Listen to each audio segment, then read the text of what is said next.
All right. Good morning, everyone. My name is Elizabeth. I am an outreach marketing specialist for the SBA's Houston District office. And we are so excited to be able to have you joining us today for us to be able to talk to you about value propositions. But before we get started, I do want to go ahead and go over a few housekeeping items for today's presentation. So one, the chat and the Q&A are open for your convenience. So if you have any questions throughout the presentation, feel free to put them in there. We'll be happy to see about getting an answer for you if time permits.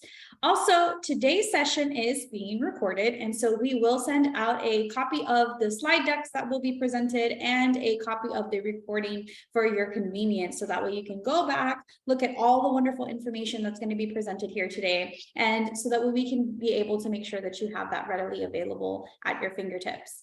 So today we are going to go into a brief overview of the Small Business Administration, and then a brief overview of SCORE Houston. Then we'll go into the feature presentation, which is developing your value proposition. We have a wonderful mentor here today from SCORE Houston who has a plethora of knowledge on this topic. So let's go ahead and dive right in. We do have a lot on our agenda. I want to make sure we are cognizant of everyone's time.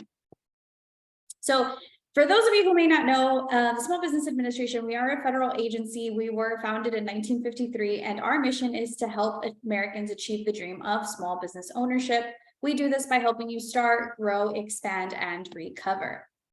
Here at your local Houston District office, we cover the 32 counties that surround Houston, and we definitely want you to know that we are here in case that you have any questions regarding starting, growing, or expanding.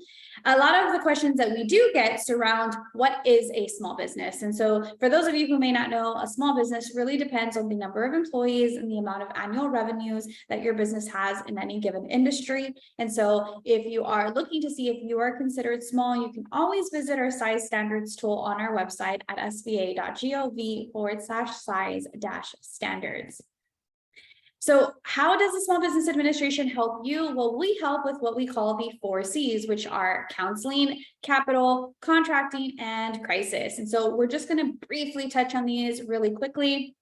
Counseling, these are SBA resource partners who are approved and funded by the Small Business Administration, here to help you in providing free one-on-one business counseling.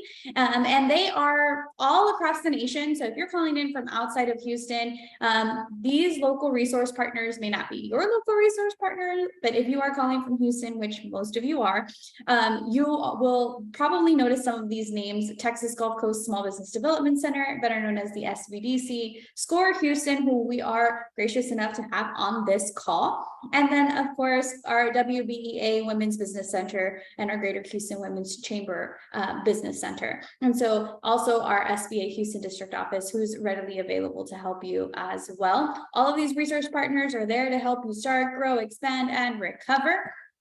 The next C is the C that a lot of people know us for, which are SBA-backed loans. These are startup friendly, they have competitive terms, lower down payments, and they can help you in being able to understand a little bit more about growing your business, especially if you're looking to start or expand, if you're looking to utilize it for leasehold improvements, or you need some working capital, maybe you need some inventory equipment or machinery. Well, SBA guaranteed loans can help with all of those differentiated aspects. So in case you didn't know, the world's largest buyer buying all kinds of goods and services is the federal government, and we are required by law to provide contract opportunities to small businesses. In fact, the Small Business Administration's goal is to provide 23% of all prime government contracting dollars to those small businesses that are certified through the Small Business Administration. And so 8A Business Development Program, our historically underutilized business zone, better known as Hub Zone, our Women-Owned Small Business Program, better known as WASB, and our Service Disabled Veteran-Owned Program. All of these are certifications that you may be interested in, and you can visit our website for more information. Last but not least is crisis. Disasters do happen, and we want to make sure that your business is prepared. Businesses can protect themselves with up-to-date plans of action. They can visit sba.gov/prepare for that information. And it is important to note that the SBA does provide billions of dollars in low interest, long-term disaster loans to help small businesses, homeowners, and renters during declared disasters. So definitely want to make sure that we reiterate that. Here is my contact information. Don't worry about taking a picture or writing it down. Like I mentioned at the beginning, and I will mention continuously throughout this presentation, this slide decks and the recording will be sent for your convenience so that you can have at your fingertips. Next, we're going to go into a little overview of the SCORE Houston chapter. So the mission of SCORE Houston is to foster vibrant small business communities through mentoring and education. And they help small businesses by providing free business advice and mentoring, offering low or no cost business counseling and training, and sharing free business templates and resources via their website.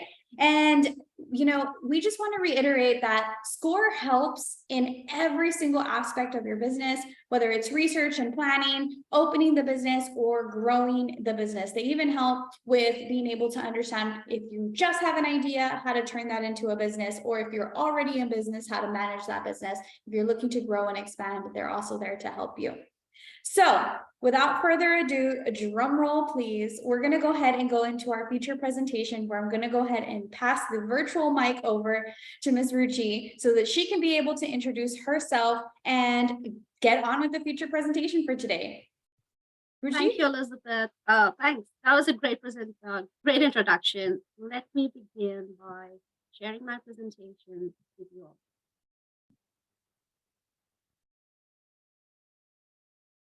All right. Good morning, everyone. I'm so glad to be here amongst all of you today, bringing in my insights and experiences into a very interesting and important topic, which is developing your business value proposition. Let me begin by a brief introduction about myself. I've had the pleasure of transversing through various industry verticals in various sectors, working across the government and private sector, both in India and the United States. I've had the pleasure of working across technology as an engineer and also in customer-facing roles in marketing, very deeply invested in market research and building digital marketing strategies for businesses. I've served as director of marketing in a fast enterprise in Houston, Texas, in a small business, so I do understand the hustles of establishing a small business and expanding it. So I'm so excited to dive deep into this very important topic, session 2 of the marketing promotion series, which is developing your business value proposition.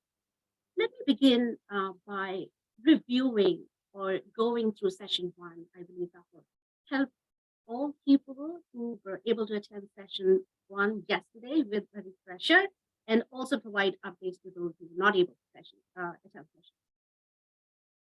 Market segmentation and buyer persona. Ruchi, before we continue, I just want to read it. We're getting a lot of comments that the audio is a bit low and you can't really hear. So if you're able to help us in that aspect so we can make sure that the audience can hear you. Sure. And sorry about that. How's the audio now? Good? Any better? Better, yes, they're saying better. So go ahead, you can go ahead and continue. And I'd also try to be a bit louder. Sorry about that, guys. Okay, let me begin by a review of session 1 that we covered yesterday, providing a refresher to those who attended the session and an update to those who couldn't. For market segmentation. Market segmentation involves the process of identifying and grouping your customers into different categories based on their needs, their interests, their wants, and their characteristics. So why do we perform market segmentation in the first place? It helps you develop a foundation for narrowing your customer focus in order to target the most profitable opportunity, to tailor your product, to tailor your brand in a very targeted way to attract the customers in the group. So there are various ways in which you can actually segment your market, and the most popular ways and the ways that work best for businesses are demographic segmentation, geographic segmentation, psychographic segmentation, and behavioral segmentation. What I've done here is I've given you a few key pointers for both B2C, business to consumer, and business to business models, that is B2B, for each one of these different kinds of segmentation. For example, if you want to segment your market based on their demography, you could segment it on the basis of age, income, gender, race, ethnicity, education, profession. For B2B, it would be more about understanding the number of departments, understanding the branch, what is the buyer role, what are the titles in the business, what's the revenue, right? If you look at geographical segmentation, some of the key indicators would be neighborhood, city, county, state, region, country, culture, climate. Likewise for B2B as well. Psychographic is segmenting your target market on the basis of their values, their affinity, their lifestyle, their personality. For B2B, it would be business style, leadership, the kind of your business.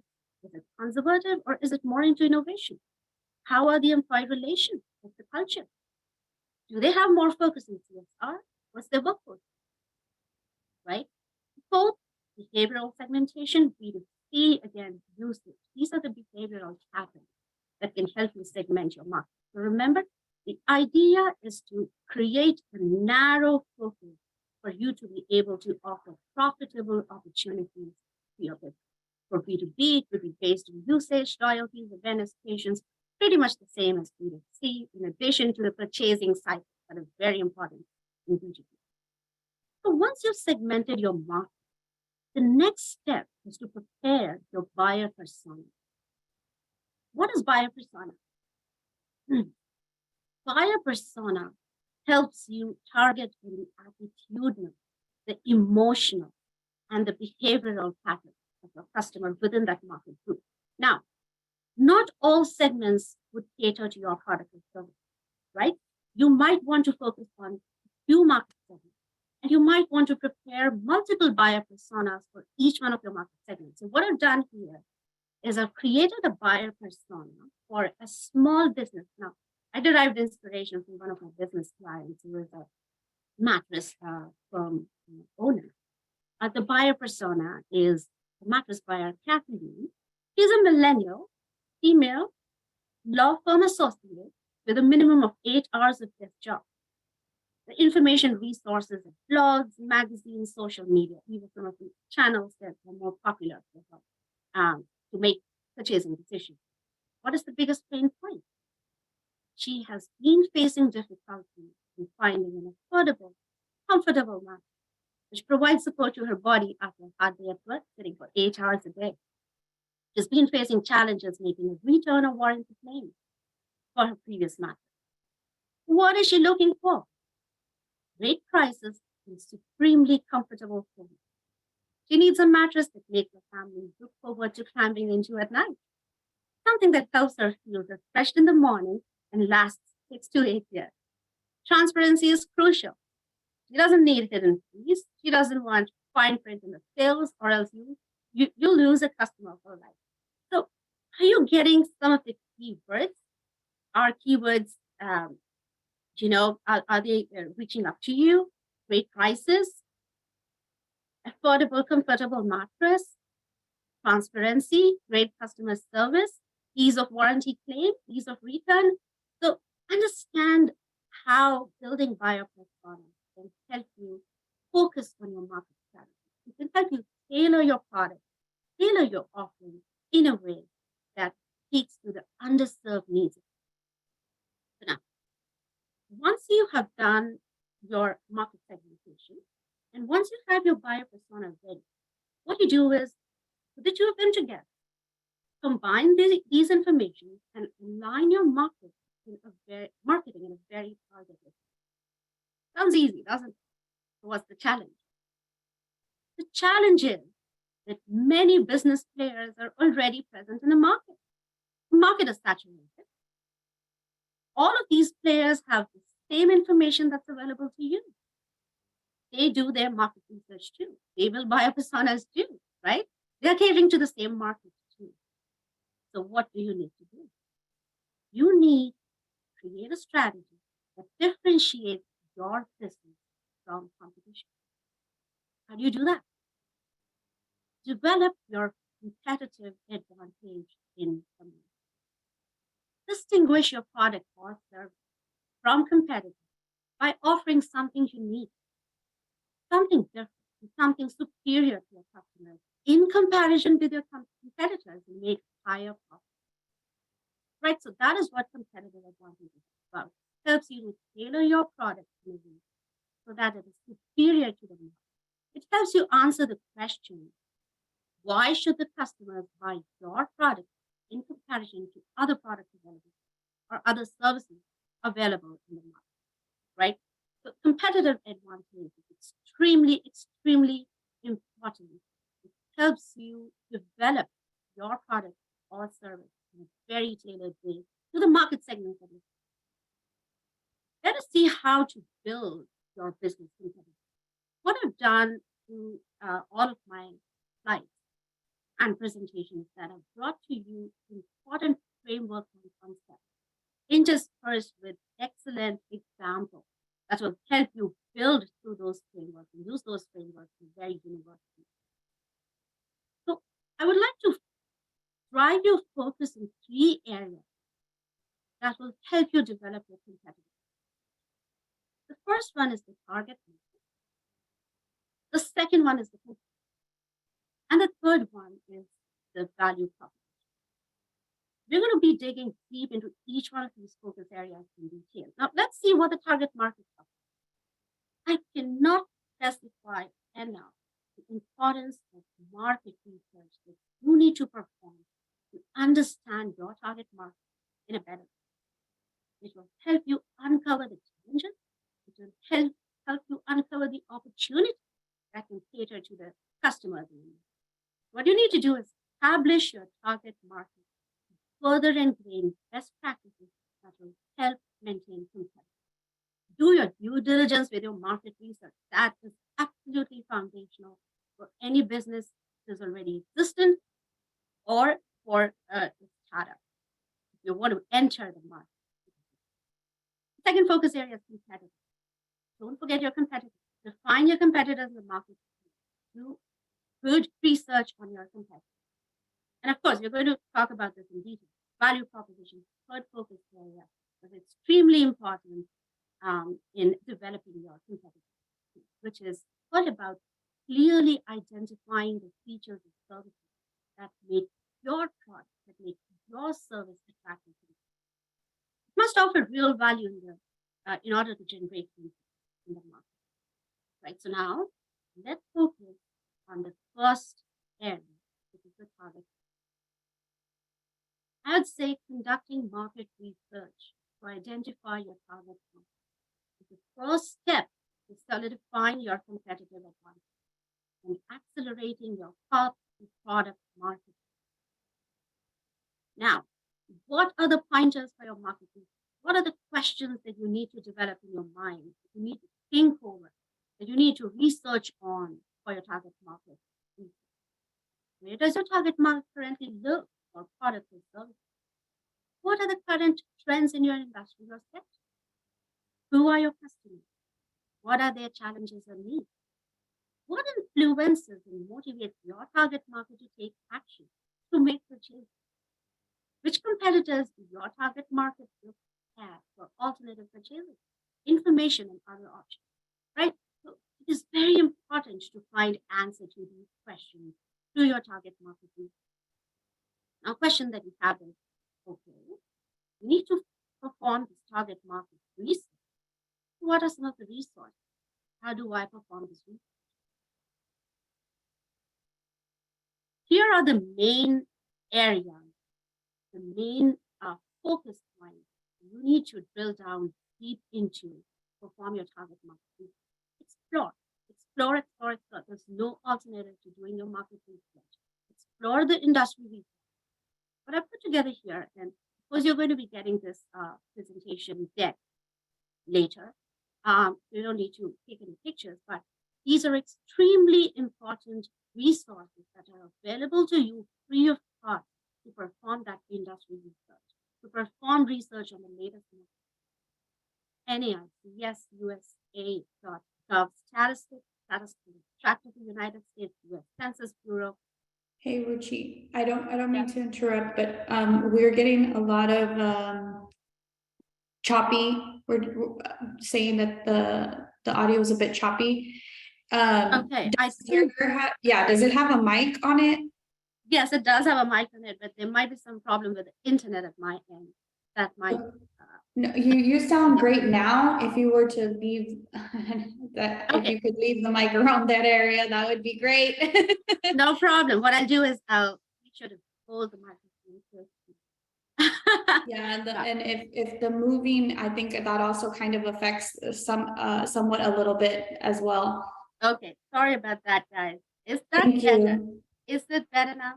That's better for me. Is it better for everyone? Can we get some Yeah. response in the chat window so that I can move forward? Is it Yeah, better? Audio good? that's much better. Okay. Okay, guys. Sorry about this. This is how I'm going to hold my microphone for the rest of the video. Yeah. So the next point that is so important is reviewing the latest and the resources that I've brought to you are consumer credit data, consumer spending, gross domestic product, which is GDP. Review these links for understanding the latest market. Target market research too. If you are already into your business, you already have your revenue coming in, and if you want to invest some money in online market too, maybe pick a tool that delivers information that best serves your purpose to tailor your product. SEMrush, Google Trends, WhatsApp, SurveyMonkey is more about sending out a questionnaire to your target audience. So these are some of the pointers that will work for both the categories.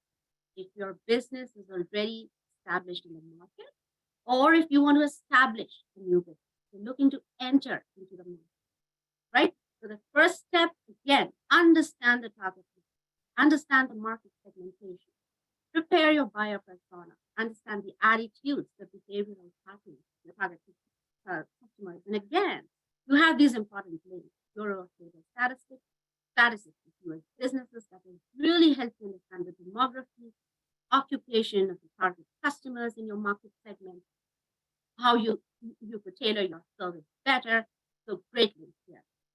Now, if you're not already into the market, looking to establish a business, how would you perform your market research then?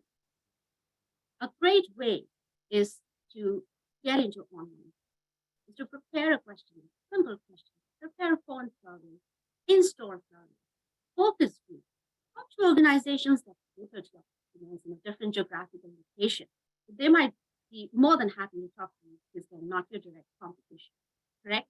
So in the next slide, what I've done is I've put together a group of questions that will help you segment your market. Now, again, this works for both established businesses and businesses that are looking to, come in, keep into the market. So what I've done is I've taken an example of, again, one of my clients is into artisanal small business manufacturing homemade ketchup.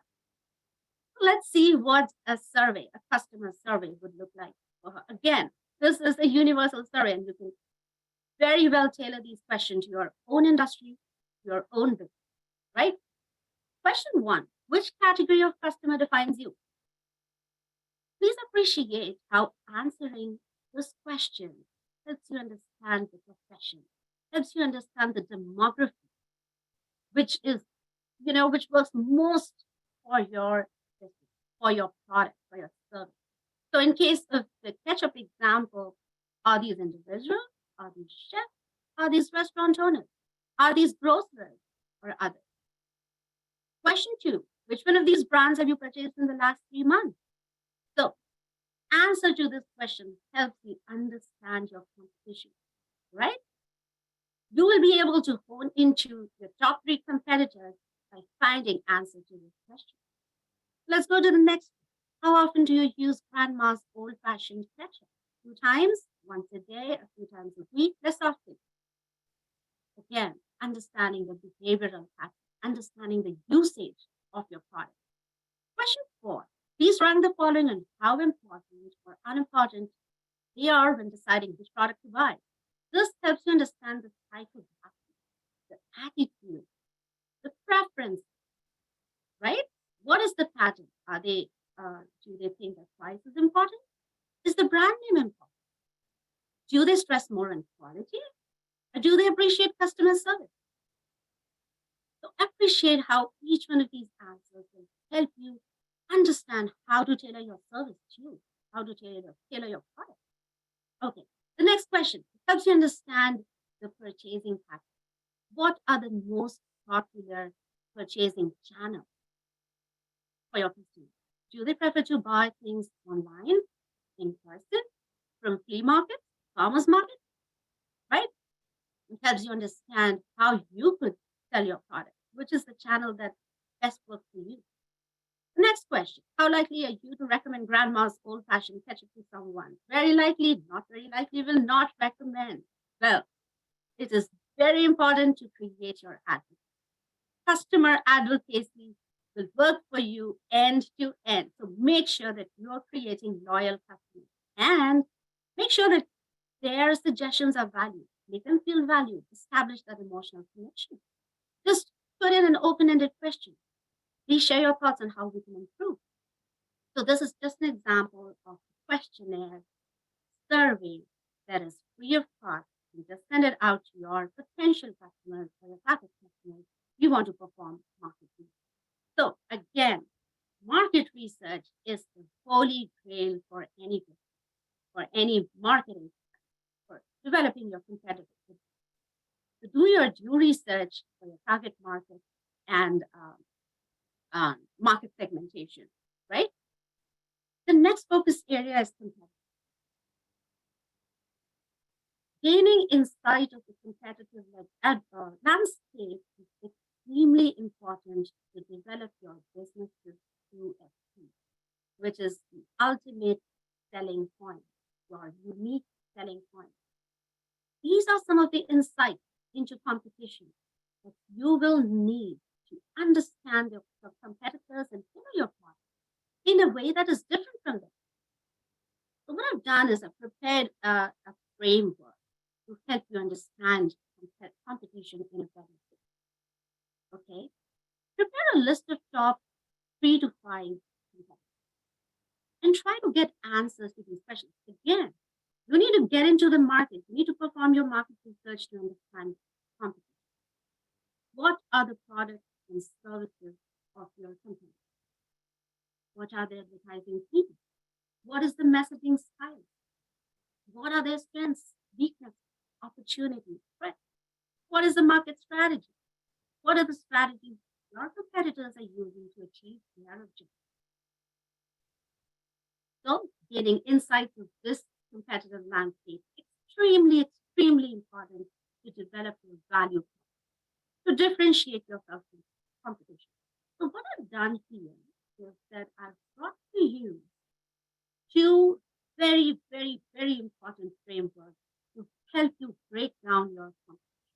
The first one is a competitive analysis framework, and the second one is SWOT analysis. Again, holy grail to understand your competition. Let's get into the first. Now, I always believe that it's great to talk about something to an example.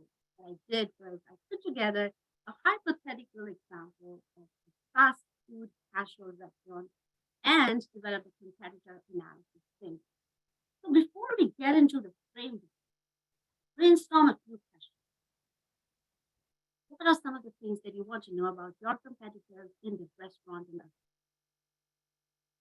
Would you like to perform menu analysis? Let's have a look at their menu. Is there any bestseller dish?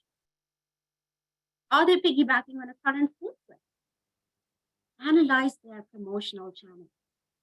What are the current promotional deals? What are their daily? Are there any special events? Look at their customer reviews. What are they doing to please their guests? How's their service? Do they respond to poor service? Analyze their operation. How many guests can they accommodate? Is there a mission statement? Do they have a mission and vision at all? Do they have invested? What's the cuisine type? What's the hour of hours of operation? Do they have a market share? Yes. Yes, how much? What's their service type?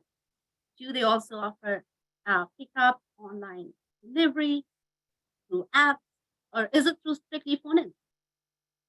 So these are some of the market research that you will perform to get answer to these questions. Now, based on this data that you put together to your market research, let's have a look at the competitor analysis framework. So what I've done here is the same fast casual restaurant, putting together the list of top 3 competitors, comparing them against 5 different verticals: their specialty, their promotion, customer service, market size, home delivery. Let's see competitor one. What's the specialty?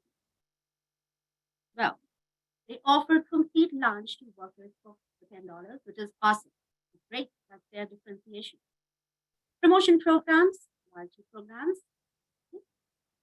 great customer service, 4 stars, not very bad. Market size, 80 per day, that's their seating capacity. 50 orders per day online. Okay, very good. Home delivery, yes, Uber Eats available for orders over $15. That's competitor 1 in a nutshell. Let's look at competitor 2. Competitor 2 is more into following the current food trends and uses organic ingredients. Promotion programs with half-price appetizers on Tuesdays and Thursdays. Excellent customer service. Seating capacity 50, online estimated 80 orders. Great. Home delivery, yes. Uber Eats, probably. Let's look at competitor 3. Upscale fast food cafe style with casual dining. Great. Promotional programs, live music, games night, coupons, freebies. Not so great customer service, 3 stars. Okay. Seating capacity is 100 diners. Strictly through phone-ins, no home delivery for the order. But this is an example of a competitor analysis framework.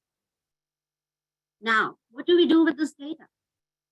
Great, we have data, but unless and until you are able to convert your data into actionable insights, it doesn't help. So let's take this data and develop a SWOT analysis. What's a SWOT analysis? It is an analysis of strengths, weaknesses, opportunities, and threats. Deriving insights from the strengths and weaknesses of your competitors, comparing that against your business, and also understanding the opportunities and threats. So let's see what my company has to offer. It is close to high traffic area, which means it might have great foot traffic if marketed in the proper way. So competitor 1 is popular with all categories. Okay. Competitor 2, unique menu options, that's their specialty, that's their strength. What's the weakness? My weakness is I haven't made much investment on decor, environment, ambience. Competitor 2, high prices, that's their weakness. Competitor 3, slow customer service. Remember, the weakness of your competitors will translate into opportunities for your business. So, well, one of the competitors has, they have slow customer service. They have long wait times for food or seating, which means maybe it's an opportunity for me to open up a patio for outdoor seating, or maybe focus on my seating so that I can have more seating arrangements, better, comfortable seating arrangements, comfortable wait times, wait lines, right? Maybe offer seating for those who are panicking. What are the threats? Always keep tab of the threats in the market. Well, there's a new Korean restaurant opening up. Culturally, the overall trend is away from meat-heavy menu items. That's a threat. But can I convert that threat into an opportunity for my business? Yes, I can. I can embrace diet preferences, veganism, vegetarianism, gluten-free food for my customers. That's an opportunity, right? So I'm not going to go through each one of these, and definitely have the opportunity to drill down into each one of these slides in detail. let's go to the next segment, which is developing your business value proposition. So, what have we done? We have already performed our target market research. We have already segmented our market. We've already developed our buyer persona, so we have a good understanding of what our customers want. We have understood the pain points of our customers. The next step is to create a fit. And that is what you mean by developing your business value proposition. It is creating a fit with your value offering, with the most critical factors that your target customers care for. So these are the steps to develop your business value proposition. I'll call it a framework, but understand you've already completed steps 1 and 2. What is left is step 3 and 4. Step 3, create your fit. Step 4, test, test, test. Reiterate, keep testing, keep reiterating, keep adjusting. Flexibility is the key for your business, right? So let's dig deep into developing your business value proposition. So developing your business value proposition has clearly understanding what are the features and services that would be attractive to your customer. What is your unique selling point? How can you differentiate your company from competitors? How can you increase your brand awareness? How can you communicate value? How can you justify your pricing? What's your unique selling point? Is it design? Is it personalization? Is it customer service? Is it experience? Is it speed of delivery? What is it? It is very important to help understand your unique value, your USP, right? So again, what I'm doing here is bringing to you hypothetical example of a real estate industry to build your business value proposition. Now, each one of these examples I've personally created, developed these examples. You're not going to find these examples anywhere online. These are the foundational concepts for your business. Establishing businesses, entering the market. So let's see how we could build our business value proposition if I were in a real estate industry. So this slide is, it talks about the market in the first column and the pain points and needs of my target. What I've done is divided the real estate market into 4 different segments. Remember segmentation? First step, market segmentation. Segmented the market in first-time buyers, young buyers in their 20s and 30s making a leap from renting to owning, move-up buyers, slightly older buyers, they already have children or have a child on.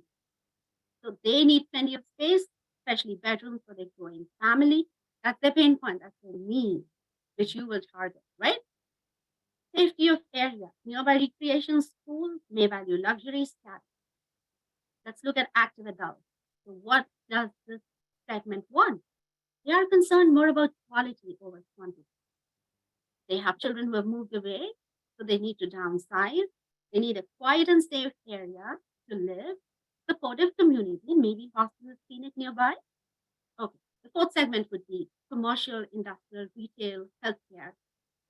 And these kind of businesses would be searching for a reliable partner to provide effective property management. So all of these segments, my target market is active adults. Again, this is hypothetical, right? Remember, you don't need to cater to all market segments. You cannot. It is not possible to cater to all customer needs either. So let's focus on this target market, active adults. So here in this slide, what I've done is, these are the frameworks for building your business value proposition. What I've done is picked up one of these segments, trying to understand their pain points and comparing my business with competition. Active adults, concerned about quality over quantity, must have benefits. Non-negotiable requirements is comfort, availability of amenities, quiet neighborhood, good quality of life. Remember, you, your business, and your competitors will have the same offerings for must-have benefits because these are non-negotiable, right? These offerings will be available with your competitors too. So they will not help you differentiate yourself from competition. What helps you differentiate from your competition are the performance benefits and the delighters. These are the add-ons. These are the features that you can add in your business to differentiate your business from the basic benefits that you offer. So look at the performance benefits for competition one. Time transparency and communication. Well, they say they provide transparency and communication. That's awesome. Competitor B, yes, and me too. Okay. Delighters. Spectrum. Only sales. Competitor one is only into selling homes. They're not into buying and selling rental. Just selling homes, not into rental. Competitor two just operates between a certain price range. Okay. My company handles both sales and rental at any price point. So that's the differentiator. On-demand friendly agents. My company offers on-demand friendly agents too, while competitor B doesn't. So I have a unique selling point. Performance benefits plus delighters together make your business value. As a rule of thumb, we should win at least one performance benefit, create at least one delight to have a competitive value proposition, right? So your value proposition is your performance benefit and your delighter offer. So you have a competitive value proposition, which only means, now these are just, they are phrases, but what it actually means in simple terms is that it is helping you to differentiate yourself from your competition in a unique way. Okay, so after develop my competitive value proposition, now what next? What do I do with this? I will use this data to position my business in the market. I will use this data to understand how I can fulfill a particular need of the target market. So what I've brought for you is a positioning statement template. This is the template that I endorse for everyone, irrespective of your business. So the phrases in the bracket is what you are filling in for your target market. Who have a particular market need? Your brand name provides this main benefit that differentiates your offering from competitors. Because why? Reason why the target market should believe your differentiation statement, right? So let's take the case of the same example, the real estate example, and develop a positioning statement template. Using the same template, let's develop a positioning statement.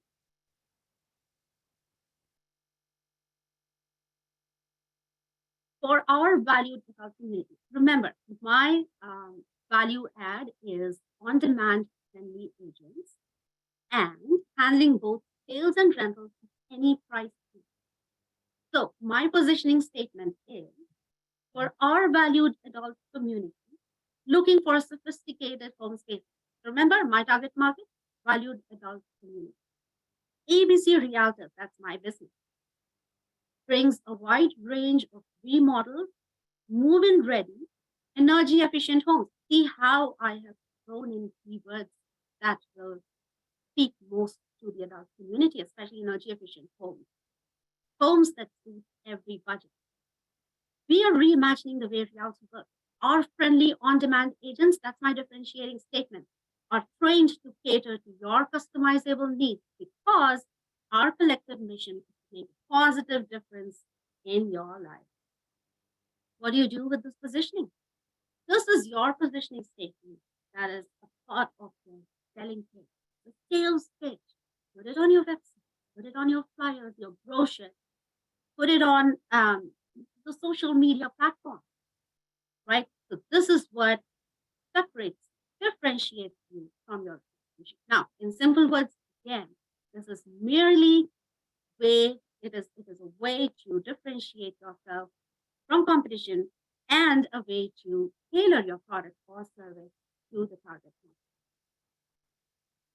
Now, you have your value proposition. You have your positioning statement. The next step, very important step, choosing the best marketing communication channel to connect with your market segment. So for me, there are 4 different ways in which marketing communication channels. One is free marketing, paid marketing, digital marketing, traditional marketing. So what I've done here is that I've created a very simple framework for B2B and B2C models. And it will help you decide what are the platforms that will work for the most. As far as digital marketing is concerned, B2B is LinkedIn. Professional services, I think LinkedIn is a great platform for B2B. For B2C, success is seen on TikTok, Facebook, because the audience is largely Generation Z, so very easy to reach out to your audience. Another social media channel that is really coming up is Instagram. 2.4% of people, they like to interact with the brand on Instagram rather than on social media channels. So for both B2B, the small B2B businesses, and for B2C, Instagram is another upcoming social media channel. Really will help you reach out to your website. For both B2B, B2C, one thing that I really focus on while developing my website is emotional connection. It is very important to develop your emotional connect and brand value. Create an informational website with testimonials, success stories, reach out to speak to your target, attach surveys, put out surveys on your website, or use email marketing. Email marketing, again, a great way to reach out to customers. It works better if you already have a customer base, but if you don't, there are other ways to perform email marketing, get into email marketing that we can talk about in the next one. So for B2C, if it's a product-based business, e-commerce website, Prosper. So I've given you important sources, 3 sources that you can explore and see if that's a fit for your market need. If it's a service-based business, informational website, again, with testimonials, success stories, and of course, your positioning statement, your value proposition. Don't forget your value proposition. This you have used important market insight, competition, buyer persona, buyer attitudes, behavioral patterns, your market segment, all of these together form components of your value proposition and your positioning statement. Search engine optimization is something that you can get into if you are using digital marketing. It helps increase your online visibility. Just an AI tool which helps you generate leads. So merely creates more traffic virtually. You see more and more people who have awareness about it. That is search engine optimization. Not going to get deep into this. Traditional marketing. I really believe in traditional marketing. I've worked in television and radio for a major chunk of my life, and I really cannot stress enough on investing in press. So your cost per impression is typically a lot higher. I understand, but using press, people still read news, people still watch TV, people still look at flyers, they look at posters, they are still attracted by billboard ads. They are still concerned and they still appreciate direct mail, right? So reaching out to someone in the real world with a flyer, with a poster, with a pin or billboard, it can help you reinforce what you are doing on it and legitimate your business in the real world instead of just being another business. Please also give consideration to traditional marketing strategies.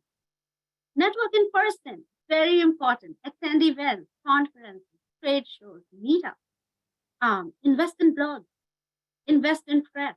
Look at some of the magazines, industry magazines that are very popular in the industry vertical that you are looking at.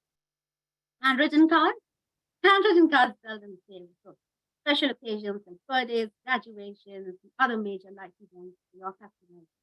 Sending a handwritten card makes your client feel special as a person. So, uh, please do consider using these traditional marketing strategies. I would call them marketing communication channels to connect with your market. So what I've done here in the next slide is I've put together an example of a trucking company. I love examples, so each one of these frameworks is two examples. Let's look at a trucking company in the transportation industry, which has a B2B business model from vision to market.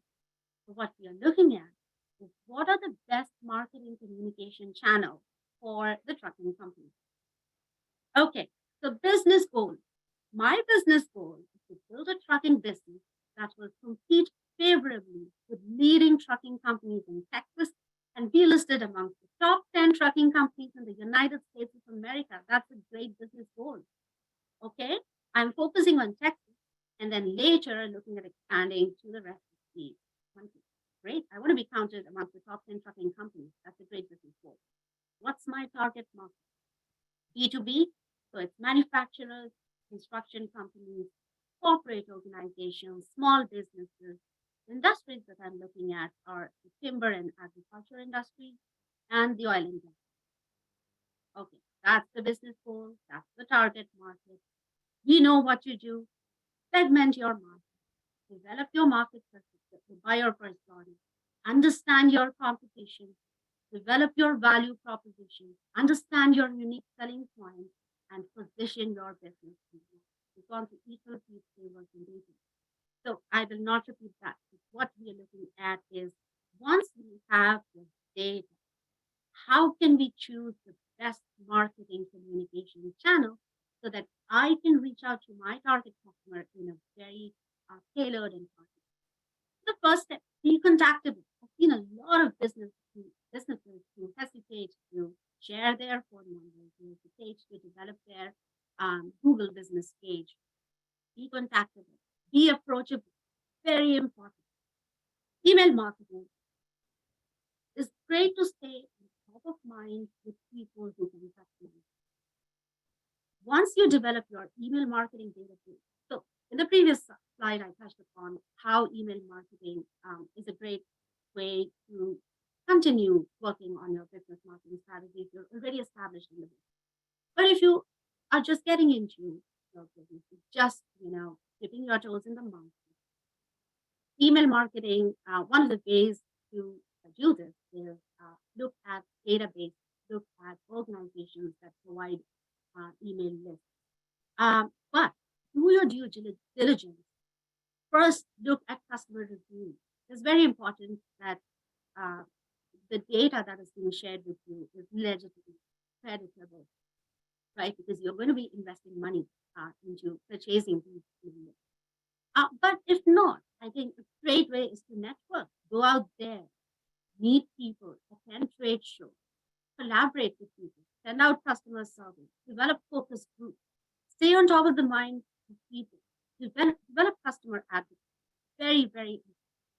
You need to prepare a database of people whom you can ask for referrals and reviews. I think that's awesome.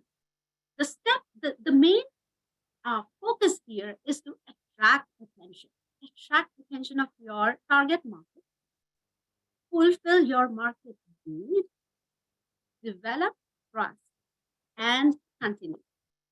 That is how I'll put all of that in a nutshell.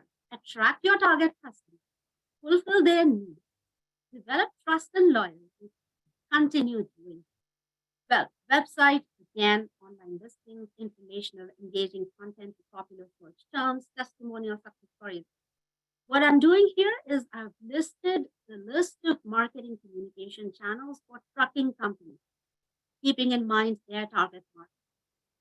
Social media channels, LinkedIn paid ads. I've used LinkedIn paid ads before. B2B models work great with LinkedIn. So we are looking at corporate organizations like Amazon who might want to utilize the services of a trucking company who might be interested in getting trailers in your company. So LinkedIn paid ads, again, is a great way to be on the top of the mind of these organizations, corporate organizations, small businesses too. Set up Google ads. Of course, first you need to establish your marketing setup, but Google ads is a great way again to figure out the website search. Google business page. Please develop your Google business page. Video content, very important. Show the humane side of the company. And you don't need to spend bucks for this. A simple video content, simple video, short 1-minute video that you can, include your staff and just showcase your company culture. It works great to build an emotional connect with your target audience. Print media, find out popular trade magazines, oil and gas sector, great magazines in the oil and gas sector. Get interviewed, write a blog, partner with similar business.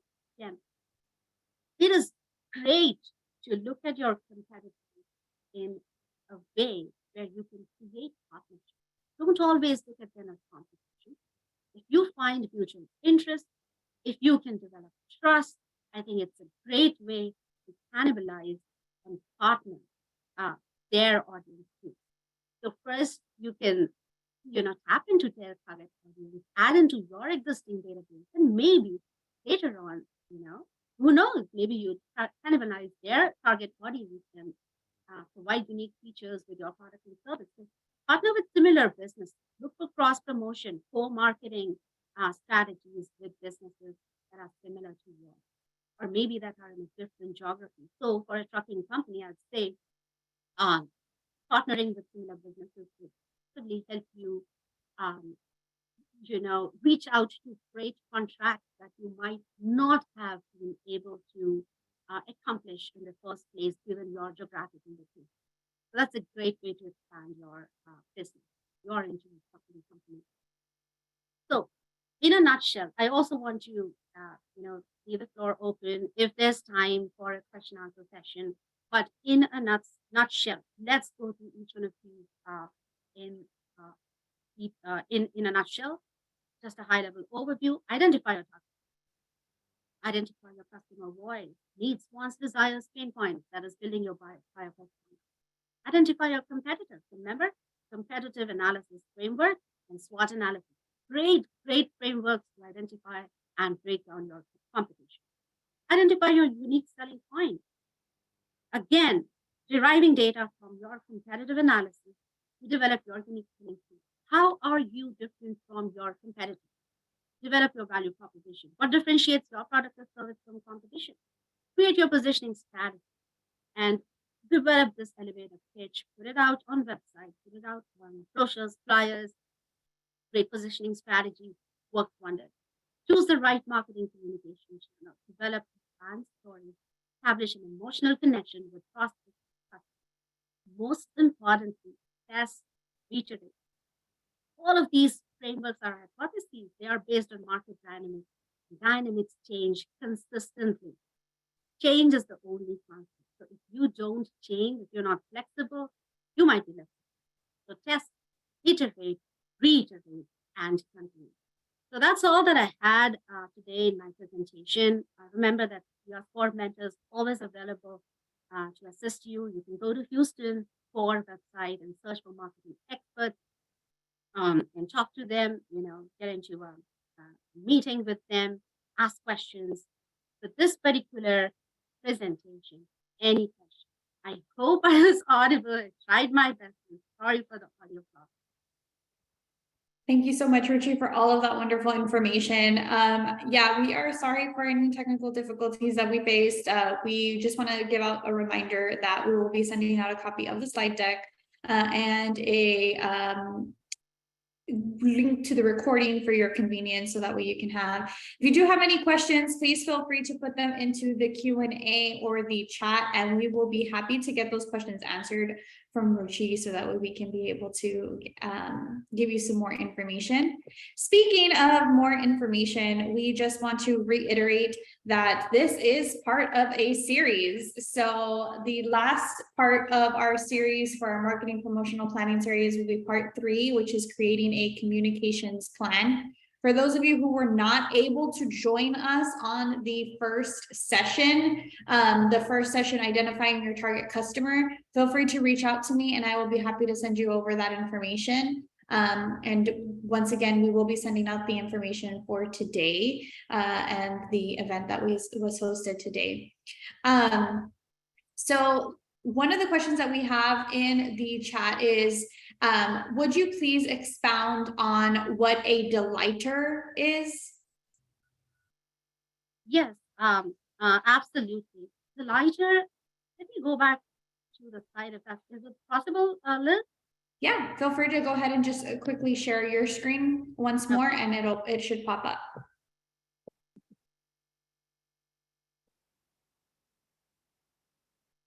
Okay, so while I'm pulling up my screen, I'd like to again revisit the slide.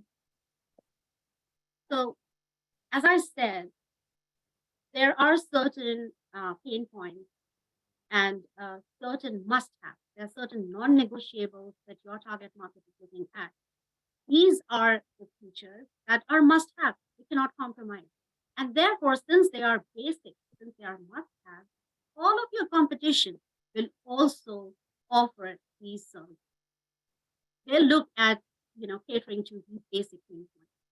What sets you apart from competition is bringing in those additional performance benefits, bringing in additional delight. So delighters are nothing but delightful offerings. So is there any offering that you can add to your service which is different from competition? So in this case, my competition, one of my competitors is only dealing with sales, only dealing with buying and selling homes. They were not dealing with rentals. The other competitor was only dealing between a certain price range. So I took insights from each one of these offerings of my competitor and created a delighter for my offering, which is something special. So what do? I handle both sales and rentals, and I also handle all price points for my target audience. So that's a delighter. It is just a differentiator. It is just an add-on benefit that you are offering in terms of your product or service to your target market. So that is what your value proposition is all about. It's a combination of the performance benefit and the delight, which is the delightful offering that you will bring with your. Does that answer your question? Thank you so much for clarifying that, Ruchi. We appreciate you. So yes or no, it's basically like the cherry on top of the ice cream sundae. True. Awesome. I don't see any other questions in the chat. Once again, if you do have any questions, we do have a couple of minutes, so feel free to go ahead and get those questions into the chat. I went ahead and put in the link for the upcoming event in this series. If you do have time to join us next week, tomorrow, not next week, tomorrow, we'll be happy to see you there. All right, I don't see any additional questions for today's session. So I just want to reiterate before we end out today's session that we want to thank each and every one of you for joining us today on our presentation. We definitely thank you for being able to learn a little bit more about your value proposition. Once again, we will send out a copy of the slide deck for your convenience and a copy of the recording so you can go back and listen to it. Ruchi, thank you so much for all of the information that you shared today with all of our attendees. We truly appreciate your time, attention, knowledge, and wisdom. And yes, so we hope to see each and every one of you tomorrow. We hope you have a wonderful day. My pleasure. Thank you. Thank you, everyone. Have a wonderful day, everyone.